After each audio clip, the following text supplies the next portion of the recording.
दोस्तों, आप सभी ने सुना होगा या हमारे गांव में भी ये जानकारी दी जाती है कि जब भी किसी की मृत्यु होती है तो उसको बोलते हैं कि उसका स्वर्गवास हो गया है। लेकिन साथ में ये भी बताते हैं कि जिसका स्वर्गवास हुआ है उसको ये कहते हैं कि उसका पूर्ण मोक्ष हो गया है। अभी हम हैं सतलोक आश्रम सोजत में और यहाँ पर आप देख सकते हो हमारे सामने यहाँ पर बहुत सारे ग्रंथ रखे हुए हैं। इन ग्रंथों के अनुसार हम यहाँ पर जानेंगे कि क्या इंसान जब उसकी मृत्यु होती है और जब वह स्वर्ग में चला जाता है, क्या उसका पूर्ण मोक्ष हो जाता है या फिर उसे वापस पुनर्जन्म लेकर पृथ्वीलोक में आना पड़ता है। हमारे साथ में यहाँ पर जुड़े हैं, इनसे हम जानते हैं कि क्या पुनर्जन्म होता है या नहीं। नमस्कार सर। नमस्कार जी। सर क्या नाम है? मेरा नाम भूपत दास। सर आपसे हमारा यही क्वेश्चन है सबसे पहले कि क्या स्वर्ग में जाने के बाद में, और हमारे गांव में भी ये आम धारणा होती है कि जब भी स्वर्ग में जो भी चला जाता है उसका पूर्ण मोक्ष हो जाता है, क्या ये सही है? जो ये धारणा लगाई हुई है कि भाई कोई भी गांव के अंदर भी आपके क्या हमारे भी क्या होता है कि कोई भी मर जाता है तो क्या स्वर्गवास हो गया उसका, वो स्वर्ग में गया। ठीक है, स्वर्ग और नरक भी है, लेकिन जो गीता जी के हिसाब से अगर चलने जाए तो मैं आपको गीता जी में प्रमाण भी बता सकता हूँ। तो मैं आपको ये बता रहा हूँ, ये गीता जी है और गीता जी का ये अध्याय 8 निकाल रहा हूँ। गीता जी का अध्याय 8, ये गीता जी का अध्याय 8 है, इसका 13वां श्लोक ये रहा। ठीक है, गीता जी अध्याय 8 और ये 13वां श्लोक। इसमें ये लिखा हुआ है कि ओम इति एकाक्षरम ब्रह्म व्यवहारं माम अनुसरण यह प्रयाति त्यजम देहम स याति प्रमाम गति। मेरा एक ओम अक्षर है और ओम अक्षर का जाप करेगा तो युद्ध भी करना पड़ेगा और मरते दम तक ओम नाम का जाप करेगा तो मेरे वाली गति को प्राप्त होगा। और मेरे वाली गति भी ब्रह्मलोक है, मैं ब्रह्मलोक में रहता हूँ और ओम जाप से तुमको ब्रह्मलोक को प्राप्त होगा और ब्रह्मलोक भी पूर्णावर्ती में। इसका भी प्रमाण इस गीता जी के अंदर अध्याय 8 के 16 में दिया हुआ है, जो मैं आपको बताता हूँ। ये लिखा हुआ है कि हे अर्जुन, ब्रह्मलोक पूर्णावर्ती सब लोग पूर्णावर्ती में है, परंतु हे कुंती पुत्र, माम मुझको प्राप्त होकर पुनः जन्म में नहीं होता। ये इसका वास्तविक अर्थ संत रामपाल जी महाराज ने बताया है कि ये वो नहीं जानता, जो ये नहीं जानते कि मेरे ब्रह्मलोक में आने के बाद में भी पूर्णावर्ती में वो जाते हैं। इसका अर्थ वास्तविक ये होता है। और इसका नीचे भी ये जो आपने ये टाइप करके दिया, अर्थात जिसको प्राप्त होकर पीछे संसार में आना पड़े वो बोलते हैं कि पूर्णावर्ती। ये पूर्णावर्ती का यहाँ पे अर्थ भी करके दिया है कि वापस वो जन्म मृत्यु के अंदर आता है। तो ये तो 21 ब्रह्मांड का मालिक है बराबर, और 3 लोक, स्वर्ग लोक, पाताल लोक और पृथ्वी लोक। और ये तो आप स्वर्ग लोक की बात कर रहे हो, तो ये तो ब्रह्म लोक में गया हुआ भी जन्म मृत्यु में आता है, तो फिर स्वर्ग नरक इनकी तो बात ही कहाँ रही। तो उनका तो मोक्ष कहाँ से होने का सवाल ही नहीं पैदा होता है। तो सर फिर ऐसा कोई लोक है जहाँ जाने के बाद में मोक्ष हो जाता है? हाँ जी, ऐसा लोक है अमरलोक, सतलोक, जो गीता जी के अध्याय 18 के श्लोक 62 में। ये मैं आपको प्रमाण सहित ये भी बताता हूँ। ये है 18 अध्याय का ये श्लोक 62।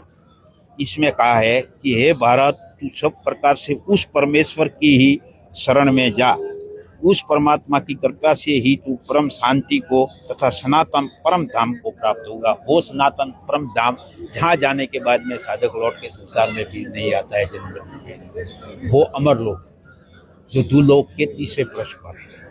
अतः वहाँ जाने के बाद में साधक लौट के नहीं आता और वो वहाँ पे सदा के लिए वो अमर हो जाता है। तो सर आपने जो बता दिया कि यहाँ पे परम शांति और सनातन परम धाम जाने के बाद में पूर्ण मोक्ष हो जाता है, तो इसके बारे में हमें जानकारी देगा कौन आज के समय में? अगर इसी श्लोक के बारे में हम जाने तो हमें कौन बता सकता है इसके बारे में? क्योंकि पूरी जानकारी चाहिए हमें तो, क्योंकि गाँव में यही अभी तक धारणा जो बनी हुई थी उसका भी खंडन करना है और लोगों को ये भी बताना है कि पूर्ण मोक्ष पाने के लिए एक परम स्थान है, वहाँ जाने के बाद में मोक्ष होता है।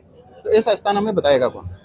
ऐसा स्थान तत्वदर्शी संत बताता है, क्योंकि जो गीता ज्ञानदाता खुद कह रहा है अर्जुन से कि हे अर्जुन, जो वो लोग हैं जहाँ जाने के बाद में साधक लौट के नहीं आता, उसकी जानकारी मैं नहीं जानता हूँ, वो भी तत्वदर्शी संत ही जानता है। उसका प्रमाण मैं भी गीता जी में मैं आपको बताता हूँ कि हाँ, बताता हूँ कि ये अध्याय 4 है, अध्याय 4 का श्लोक 34 है। ये अध्याय 4 ये श्लोक है 34। इसमें ये लिखा हुआ है कि उस ज्ञान को, कौन से ज्ञान को, जो ये ज्ञानदाता ने भी अर्जुन को बताया, उस ज्ञान को तू तत्वदर्शी ज्ञानियों के पास जाकर समझ, उनको भली भांति दंडवत प्रणाम करने से, उनकी सेवा करने से और सब कपट छोड़कर सरलता पूर्वक प्रसन्न करने से वे परमात्म को भली भांति जानने वाले ज्ञानी महात्मा तुझे उस तत्व ज्ञान का उपदेश करेंगे। वो तत्व ज्ञान जहाँ जाने के बाद में साधक लौट के फिर नहीं आता है, और वो तत्वदर्शी संत ही बता सकता है, बाकी कोई विश्व के अंदर संत नहीं बता सकता। तो फिर संत की क्या पहचान है? हमें कैसे पता चलेगा कि वो तत्वदर्शी संत कौन है? यहाँ पे भी आप हमारे प्रदर्शनी के अंदर भी देख सकते हो, ये उल्टा लट, ये जो आपको पेट दिख रहा है, ये गमलों के अंदर, ये इसका ये 15वां अध्याय का 1 से 4 श्लोक बताया हुआ है। इसकी जानकारी भी हमें गीता जी में बता दीजिए। गीता जी में है 15 अध्याय 15 का श्लोक 1 से 4। ये देखो अध्याय 15 का श्लोक 1 से 4 तक ये जो कहा गया है, ये यहाँ से बताता हूँ आपको। यही है, देखो अध्याय 15 इसका श्लोक देखो, ये बताया हुआ है कि उस संसार वृक्ष की तीनों गुण रूपी जल के द्वारा बढ़ी हुई विषय प्रवाल वाली शाखा जो आज नीचे और ऊपर जो फैली हुई है मनुष्य लोक में, जो कर्मों के अनुसार सबको बांधती है, और वासना रूपी नीचे और ऊपर सभी लोकों में व्याप्त है। ठीक है, तीनों लोकों में, सभी लोकों में नहीं, इसमें थोड़ा गलत लिख दिया है, लेकिन मैं आपको ये ऐसे ही समझा देता हूँ कि उल्टा जो लटका हुआ संसार रूपी पीपल का वृक्ष है, उसकी जड़ क्या है, तना क्या है, और डार क्या है, और पत्ते क्या है, वो वेद सहित बता देगा। वो तत्वदर्शी संत है। जो कबीर साहब ने 700 वर्ष पहले कहा था कि अक्षर पुरुष से एक पेड़ है, निरंजन वाकी डार, तीनों देवा शाखा है और पात रूप संसार। तो तत्वदर्शी संत आज की तारीख के अंदर संत रामपाल जी महाराज है। वो सभी वेदों का ज्ञान और सभी तत्व, सभी ग्रंथों के में से निचोड़ निकालकर लोगों के सामने प्रस्तुत किया है कि शास्त्र अनुकूल भक्ति करनी चाहिए, और शास्त्र अनुकूल भक्ति करने से ही मोक्ष की प्राप्ति होती है। फिर वो अमरलोक में गया हुआ प्राणी वापस जन्म नहीं आता। तो आपने जैसे बता दिया कि जो तत्वदर्शी संत है उसी से वो ज्ञान लेना चाहिए, फिर वह ज्ञान लेने के बाद में उसका पूर्ण मोक्ष हो जाता है। लेकिन वह ज्ञान कौन सा है, वो ज्ञान हम कैसे ले सकते हैं, इसके बारे में आप कुछ हमारे दर्शकों को बताइए।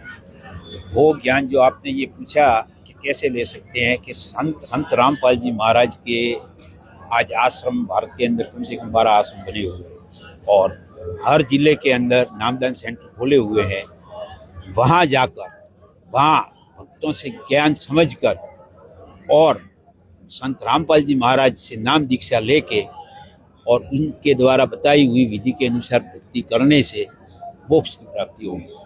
कैसे ले सकते हैं संत रामपाल जी महाराज से नाम? नामदान सेंटरों पे जाके, जैसे कि आश्रम है, आश्रम के अंदर नामदान सेंटर है, वहाँ जाके भगत हैं वहाँ पे, और संत रामपाल जी महाराज टीवी द्वारा नाम देते हैं और मंत्र देते हैं, और वो जो मंत्र बता रहे हैं और जो नियम बता रहे हैं उस नियम के अनुसार रहकर और उन मंत्रों का जाप करने से ही पूर्ण मोक्ष होता है, और वो संत रामपाल जी महाराज बताते हैं। तो आकर कोई भी किसी के भी नामदान लेना हो तो रामपाल जी महाराज के हर जिले के अंदर आश्रम नामदान सेंटर बने हुए हैं, वहाँ जाकर आराम से नामदान ले सकता है, ज्ञान भी समझ सकता है। भगत सब ग्रंथ भी वहाँ पे मौजूद हैं, बता सकते हैं। तो सभी से ये मेरा निवेदन है कि आकर संत रामपाल जी महाराज से दीक्षा, नाम दीक्षा लेके कल्याण कराए और मोक्ष की प्राप्ति करें। धन्यवाद सर। धन्यवाद सर। तो दर्शकों, जैसा कि आपने देखा, इन्होंने बताया कि स्वर्ग में जाने वाला जो भी मनुष्य है उसका पुनर्जन्म होता है, और ऐसा लोग भी इन्होंने बताया कि जहाँ पर जाने के बाद में पूर्ण मोक्ष हो जाता है, उस लोग में जाने के बाद में इंसान को वापस पृथ्वी लोक पर नहीं आना पड़ता है। लेकिन आपको इसके लिए संत रामपाल जी महाराज जी से जुड़ना पड़ेगा, उनकी बताए अनुसार जो भक्ति है वो भक्ति करनी पड़ेगी, तभी आप उस परम स्थान को प्राप्त हो सकते हो। बने रहिए ऐसे न्यूज़ के साथ। मैं योगेश कुमार, धन्यवाद।